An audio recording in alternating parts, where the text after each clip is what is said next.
So let's read the question. Read the following statements. Identification and enumeration of plant and animal species of an ecosystem given its species composition. Second statement, despite occupying about 70% of the surface, the productivity of the oceans are only 55 billion tons. A constant input element for any ecosystem to function and sustain. Fourth, sugar can have more efficiency in trap sunlight, so they accumulate more primary productivity. Which of the following statement given above are correct? यहाँ पे हमें statement दिया हुआ है चार, इनमें से कौन सा सही है हमें यहाँ पे बताना है। तो फर्स्ट ऑप्शन दिया हुआ है first and second, second option दिया है फर्स्ट एंड थर्ड, थर्ड जो ऑप्शन दिया है first second third fourth and D दिया है नन ऑफ दिस। तो पहले हम इस क्वेश्चन में समझ लेते हैं कि क्या क्या स्टेटमेंट दिया हुआ है। तो पहले इस क्वेश्चन को सॉल्व करने के लिए जो की कॉन्सेप्ट यहाँ पे मेनली इन्वॉल्व होगा that is ecosystem. Ecosystem ecosystem basically क्या होता है यहाँ पे हमें समझना है। इकोसिस्टम का मतलब होता है कि यहाँ पे एक इकोसिस्टम में सारे ऑर्गेनिजम्स कंटेन होता है और उनका फिजिकल एनवायरनमेंट भी होता है जहाँ पे वो इंटरेक्ट करते हैं। तो सिंपली हम क्या लिख सकते हैं कि an ecosystem consist of all the organisms, all organisms, दा भी लिखना जरूरी है, all the organisms and the physical environment and the physical environment in which they interact.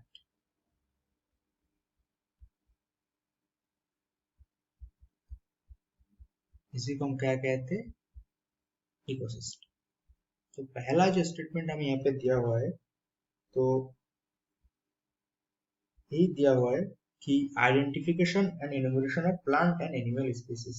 Ecosystem में बहुत सारे कंपोनेंट होता है। इकोसिस्टम बेसिकली बहुत सारे नहीं, सॉरी सिर्फ दो ही कंपोनेंट होता है। इनके एग्जांपल बहुत सारे, बायोटिक और एबायोटिक। यहाँ पे बायोटिक का जो मतलब होता है ये होता है लिविंग थिंग्स का, लिविंग ऑर्गेनिजम्स का। एबायोटिक का मतलब होता है नॉन लिविंग थिंग्स का। यहाँ पे बायोटिक का जो एग्जांपल में ले सकते हैं हम प्लांट्स, एनिमल्स, माइक्रोब्स, जो लिविंग हमें दिखता है, प्लांट, एनिमल्स मतलब प्रोड्यूसर, डिकम्पोजर, कंज्यूमर जो भी आता है ये लिविंग में आ जाएगा, बायोटिक कंपोनेंट में आ जाएगा। और एबायोटिक में आ सकता है सॉइल, वाटर, ये जो सारा है ये एबायोटिक में आ जाएगा। फिर हम यहाँ पे बोल रहे हैं कि प्लांट एंड एनिमल स्पीसीज जो होता है इकोसिस्टम में उनका आइडेंटिफिकेशन और एनुमरेशन ही स्पीसीज कंपोजिशन डिटरमाइन करता है, जो कि बिल्कुल सही है। ये जो स्टेटमेंट है ये सही है। फिर सेकंड हमें बोल रहा है कि despite occupying 70% of the surface the productivity of the ocean are only 55 billion tons. तो हम एक बार देख लेंगे। सपोज हम मान लेते हैं कि ये हमारा पूरा अर्थ है, तो इसका जो एग्जाम मान लेते हैं कि 70% जो है ये तो वाटर है, 30% जो है ये टेरेस्ट्रियल लैंड। लेकिन यहाँ पे ये बताया जा रहा है कि अर्थ का इस यहाँ पे जो वाटर मतलब 70% ऑफ द सरफेस, ओशन जो है इसका प्रोडक्टिविटी कितना है 55 बिलियन टन्स। यहाँ पे टेरेस्ट्रियल जो होता है तो अर्थ का प्रोडक्टिविटी टोटल होता है 170 बिलियन टन्स।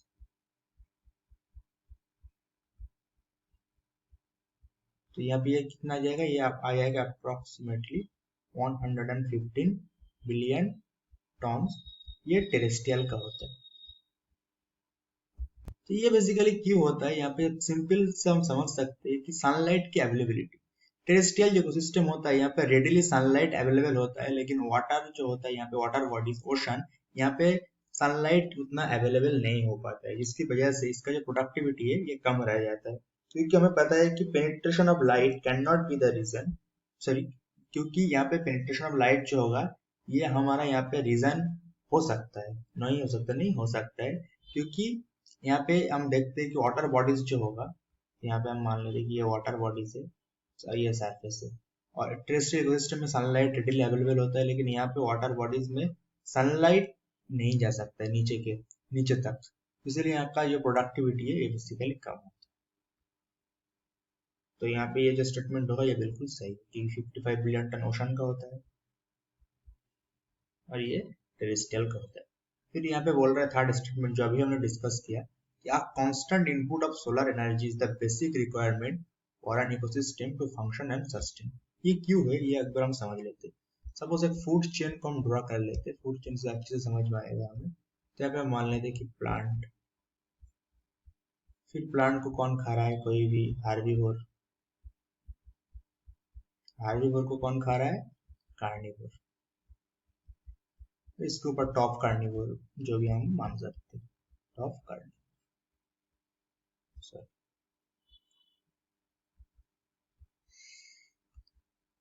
Top carnivore. तो यहाँ पे प्लांट किसके ऊपर डिपेंडेंट है, ये पूरा जो सिस्टम चल रहा है किसके लिए चल रहा है, ये प्रोड्यूसर है। और ये प्रोड्यूसर ही अगर यहाँ पे ना होता तो ये फूड चेन एग्जिस्ट नहीं करता। प्रोड्यूसर का होना यहाँ पे मैंडेटरी है। यहाँ पे ये प्राइमरी कंज्यूमर है, ये सेकेंडरी कंज्यूमर है, ये टॉप कंज्यूमर है। हार्बिवोर जो है ये प्राइमरी, ये सेकेंडरी, कार्निवोर, टॉप कार्निवोर जो है ये टॉप कंज्यूमर। यहाँ पे ये किसके ऊपर डिपेंड कर रहा है, ये डिपेंड कर रहा है सनलाइट के ऊपर। सनलाइट के ऊपर क्यों डिपेंड कर रहा है, क्योंकि इससे उसको क्या मिल रहा है, सोलर एनर्जी। और सोलर एनर्जी से प्लांट जो है अपने फूड को बना पा रहा है। तो फूड को अगर बना पा रहा है, इसी के लिए हार्बिवोर सस्टेन कर रहा है, हार्बिवोर के लिए कार्निवोर, कार्निवोर के लिए टॉप कार्निवोर, ये साइकिल ऐसे चला जाता है। तो मेन जो चीज है ये क्या है, सोलर एनर्जी। और सोलर एनर्जी अगर यहाँ पे नहीं होगा तो फूड चेन में ठीक से प्रोसेस नहीं होगा और पूरा जो इकोसिस्टम का बैलेंस है वो हट जाएगा। ये जो स्टेटमेंट है ये भी सही है। फिर यहाँ पे बोल रहा है कि sugarcane have more efficiency to trap sunlight so they accumulate more primary productivity. तो यहाँ पे हम यहाँ पर ये भी बात कर लेंगे प्राइमरी प्रोडक्टिविटी क्या होता है, फिर हम सुगर कैन के बारे में भी डिस्कस कर लेंगे। प्राइमरी प्रोडक्टिविटी, प्राइमरी प्रोडक्टिविटी का मतलब होता है कि it is the process by which organism make their own food.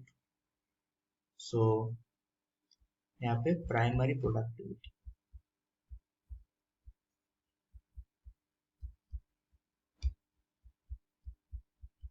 Primary productivity का मतलब यहाँ पे process by which organism make their own food, the process by which organisms make their own food, make their own food, खुद का जो food बनाते हैं उसी को हम क्या कहते हैं, प्राइमरी प्रोडक्टिविटी। और ये प्राइमरी प्रोडक्टिविटी शुगर केन के लिए ज्यादा क्यों है, क्योंकि शुगर केन में जो होता है क्लोरोफिल ज्यादा होता है। क्लोरोफिल ज्यादा होने की वजह से सनलाइट जो होता है उसे ज्यादा मिलता है। शुगर केन जो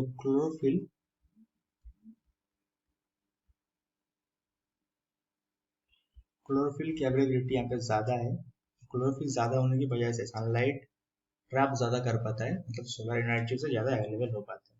इसी के लिए जो प्रोडक्टिविटी है प्राइमरी ज्यादा है। ये भी स्टेटमेंट जो ये सही है। तो हमारा इस क्वेश्चन का करेक्ट आंसर कौन सा हो जाएगा, सी जो होगा इस क्वेश्चन का करेक्ट आंसर हो जाएगा, first, second, third, fourth. I hope you understood this question very well. Thank you.